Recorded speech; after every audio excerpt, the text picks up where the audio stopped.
না, কোনো কিছু দিলে ফায়দা কি জানেন? হযরত আলী রাদিয়াল্লাহু তাআলা আনহু তার স্ত্রী অসুস্থ, আলীকে ডাক দিয়ে যা বলতেছে, ফাতেমা রাদিয়াল্লাহু তাআলা আনহা যা বলতেছে, ওরে আমার স্বামী আনার খাইতে মন চায়, আনার খাবো। আলী বাজারে চলে গেল, যাওয়ার পরে কোন আনার খুঁজে পায় না, একটা আনার খুঁজে পাইল। যাওয়ার পর আলী কিছু টাকা দিয়ে আনারটা কিনে বাড়িতে আসার পথে এক ভিক্ষু আইসা বলতেছে, ওরে আলী, খুদার জ্বালায় অসুস্থ হয়ে পড়েছি, চলতে পারি না, ফিরতে পারি না, তোমার ব্যাগের মধ্যে কি আছে? আলী বলতেছে, বাইরে একটা আনার আছে, স্ত্রীর জন্য নেওয়ার জন্য কিনেছিলাম। ওরে আলী, তুমি যদি এই আনারটা আমাকে দাও, মনে হয় আলী এই আনারটা খেয়ে আমি সুস্থ হয়ে যাব। আলী রাদিয়াল্লাহু তাআলা আনহু চিন্তা করলেন, একদিকে আমার স্ত্রী নিতে বলেছে, অন্যদিকে ক্ষুধার জ্বালায় একটা লোক অসুস্থ হয়ে পড়েছে।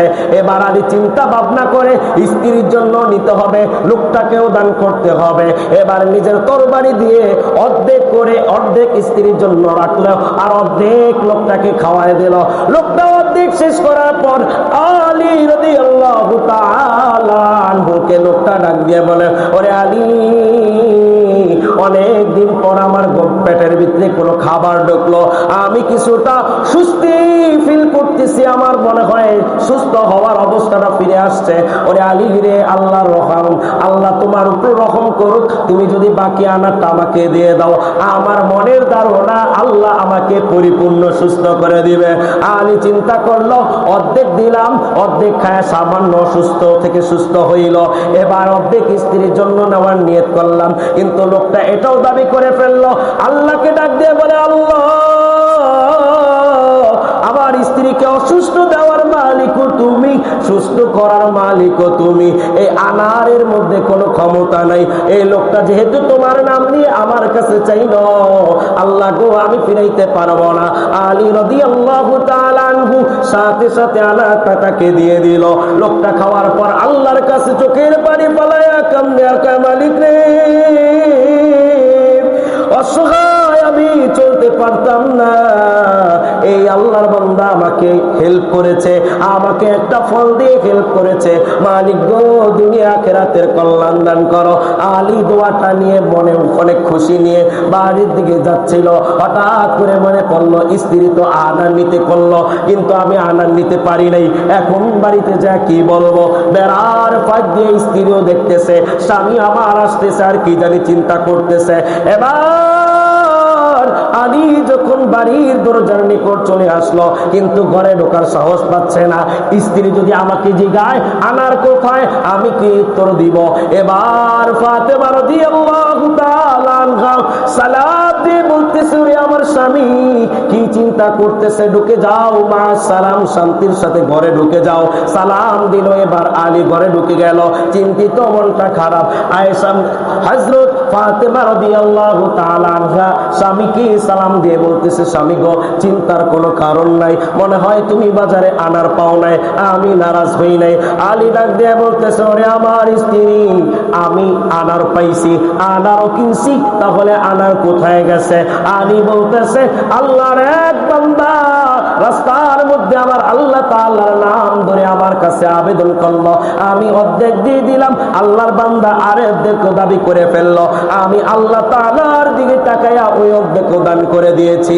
আলী রাদিয়াল্লাহু তাআলা আনহু শুকরিয়া আদায় করার আগে ফাতেমা রাদিয়াল্লাহু তাআলা আনহা আল্লাহ তাআলার শুকরিয়া আদায় করে বলে ফেলছে, আলহামদুলিল্লাহ। ফায়দা কি হয়েছে জানোনি? বিশ্ব নবী হযরত মুহাম্মদুর রাসূলুল্লাহর বৃদ্ধ সাহাবী হযরত সালমান ফারসি রাদিয়াল্লাহু তাআলা আনহু, আলী রাদিয়াল্লাহু তাআলা আনহু আর তার স্ত্রী ফাতেমা রাদিয়াল্লাহু তাআলা আনহা ঘরের মধ্যে গল্প করতেছিল। হঠাৎ করে দরজার মধ্যে আয়েশা ঠক ঠক আওয়াজ করতেছে। আলী রাদিয়াল্লাহু তাআলা আনহু ঘর থেকে আওয়াজ করলো, কে ভাই, তুমি কে? ভাই তাড়াতাড়ি দরজা খোলো, মাথাটা ফেটে যাচ্ছে, তাড়াতাড়ি আমার সাহায্য করো। এবার আলী রাদিয়াল্লাহু তাআলা আনহু বর খুলে দেখে সালমান ফারসি রাদিয়াল্লাহু তাআলা আনহু মাথার মধ্যে একটা ঝুপড়ি নিয়ে দাঁড়ায় রয়েছে। এত পরিমাণ বার মাথার গামগুলো পাতে পড়তেছে, পিঠটা বেজে গেছে। আলী রাদিয়াল্লাহু তাআলা আনহু মাথা থেকে পটলিটা নামালো, নামানোর পরে সালমানকে জিজ্ঞাসা করলো, ওরে সালমান ফারসি, এই পটলার মধ্যে কি নিয়ে আসছো? সালমান ফারসি রাদিয়াল্লাহু তাআলা আনহু বলতেছে, নবীর হুজরাখানে একটা লোক আসলো, অনেক উত্তম চেহারা, সুন্দর শরীর বিশিষ্ট, আলোয় ঝিলমিল করতেছে।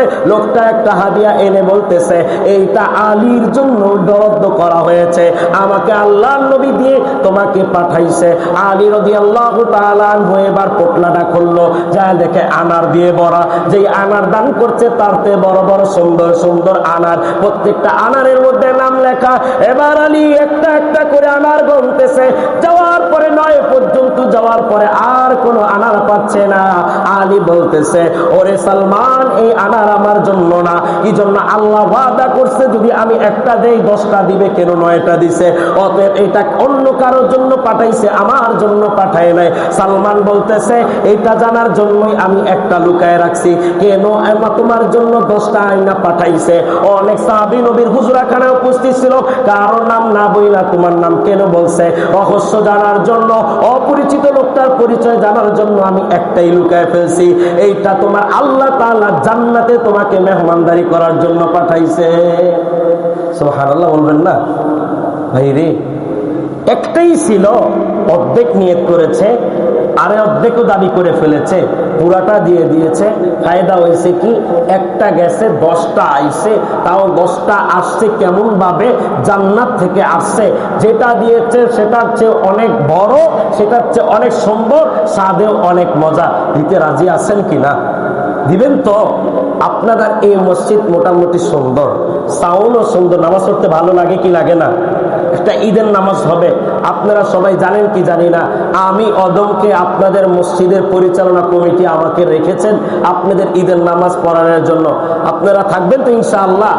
আমি তো গুনাহগার, আমার কোনো ইলম নেই ভাই, আমার মতো গুনাহগার এই পৃথিবীর মধ্যে মনে হয় কেউ নেই। আমি আসছি আপনাদের খেদমত করার জন্য, দিবেন তো? আরে ভাই দিবেন না কি করবেন? কত সম্পদ।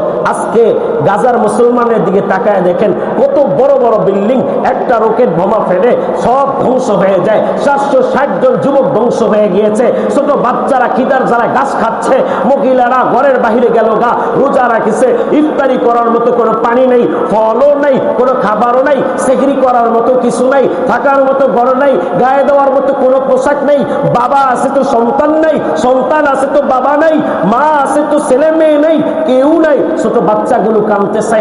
আল্লাহ তাআলা পারলে তোমার আমারও করতে পারতেন না? পারতেন কি পারতেন না? ভাই রে, নিজের প্রতি এখনো যত্নবান হও। সম্পদ যে জমায় রাখছো, এক ভূমিকম্প আসলে সবই তো ধ্বংস হয়ে যায়। আল্লাহ তাআলা যদি ভূমিকম্প দেয়, কোথায় রাখবা? কোনো কিছুই নাই, কবরও তো নিতে পারবা না, কোনো কিছুর তো পকেটও নাই, কোনো ব্যাংক ব্যালেন্সের কার্ডও যাবে না, স্মার্ট কার্ড যাবে না, ক্রেডিট কার্ড যাবে না, বা মাস্টার কার্ড যাবে না, ভিসা কার্ড যাবে না, কোনো কিছুই যাবে না। নিয়ে যাবে কিভাবে? কোনো কিছু নেওয়ারও সুযোগ নাই, রাখারও সুযোগ নাই। এই জন্য বলবো, কবরের জন্য কোনো কিছু দিয়ে যেতে পারবেন তো ইনশাআল্লাহ? মসজিদটা পরিপূর্ণ সুন্দর মোটামুটি হয়ে গেছে, আরেকটু যদি হন পরিপূর্ণ হয়ে যাবে। এই দেখে সবাই নতুন জামা পরবেন তো পরবেন, পরবেন না?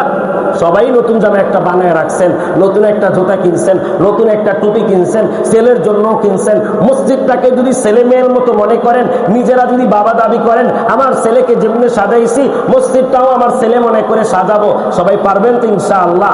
বেশি কিছু না, একটা দরজা লাগবে।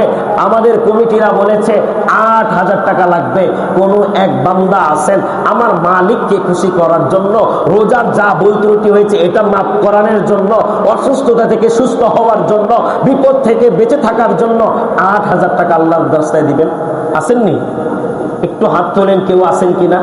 8,000 টাকা একজন থাকলে একজনের থেকে নিব, আর কারোর কাছে চাবো না। 8,000 টাকা আসেননি? নাই। 2 জন মিলে 4,000 4,000 করে দিবেন। আছেন? আপনি হাত উঠতে লইছিল, আল্লাহ মনে হয় কাকে কবুল করবে। আরে ভাই 4,000 টাকা বেশি না? একটু বলে ফেলেন, দেখেন কেউ আছেন কিনা।